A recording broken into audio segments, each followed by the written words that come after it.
আসসালামু আলাইকুম পঞ্চম শিক্ষার্থীবৃন্দ। আমরা আজকে পাশাপাশি গুণ করব। আসলে দুইভাবে পাশাপাশি গুণ করা যায়। আমরা আগে একভাবে করি। 6 7 5 4 গুণ এটার স্থানীয় মান যদি নির্ণয় করি তাহলে আমার এখানে হয় 2000 যোগ, তাহলে 6 আছে শতকের ঘরে 600, 8 আছে দশকের ঘরে 80, 9 আছে এককের ঘরে। 6 7 5 4 গুণ 2000 যোগ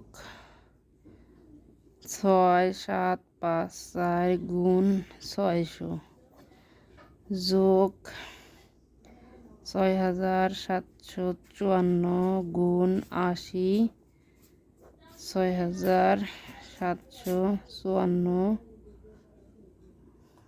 গুণ 9। তাহলে আমরা একটা একটা করে এখন গুণ করে নামাই। এখানে আগে ফলটা 3টা শূন্য বসিয়ে 4 দাগুনে 8, 5 দাগুনে 10, শূন্য হাতের 1, 7 দাগুনে 14, 15, 5 হাতের 1, 6 দাগুনে 12, 13।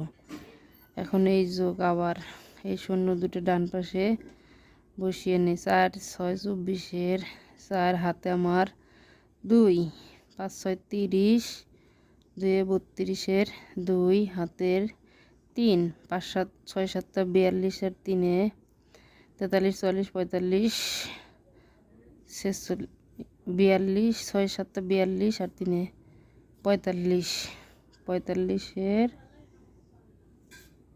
45 5 হাতে আমার 4, 6 6 36 আর 4 40। এখন এই যোগ এই শূন্য শূন্য 4 8 32 2 হাতে আমার 3, 5 8 40 আর 3 43 3 হাতের 4, 7 8 56 আর 4 শূন্য হাতে আমার 6, 6 48 আর 6 48 49 50 51 52 53 54 যোগ 4 নং 36, 6 হাতে আমার 3, 5 নং 45 3 48 8 হাতে আমার 4, 7 নং 63 আর 4 64 65 66 67 7 হাতে আমার 6, 6 নং 54 আর 6 54 55 56 57 58 59 60। এখন আমরা এটাকে যোগ করব এককের ঘরের একক হিসেব। 6 6 6 6 6কে 6, 8 10 10 10 শূন্য হাতের 1, 1 আর সাথে 8, 8 আর 3 11, 11 আর 4 15, 15 5 হাতের 1, 1 1 2 3, 3 হকে 3 না 3 নেই, এখানে 8 বাদ রয়েছে।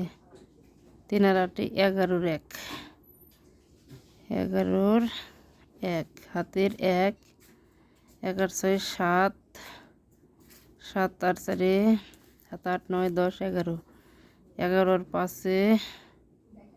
16, 16 6 হাতের 1, 5 আর 1 6, 6 6 আর 3 5 11, 11 1 হাতের 1 আর 4 5, 5 আর 3 8 এককে 1 হয়ে গেল। এই হচ্ছে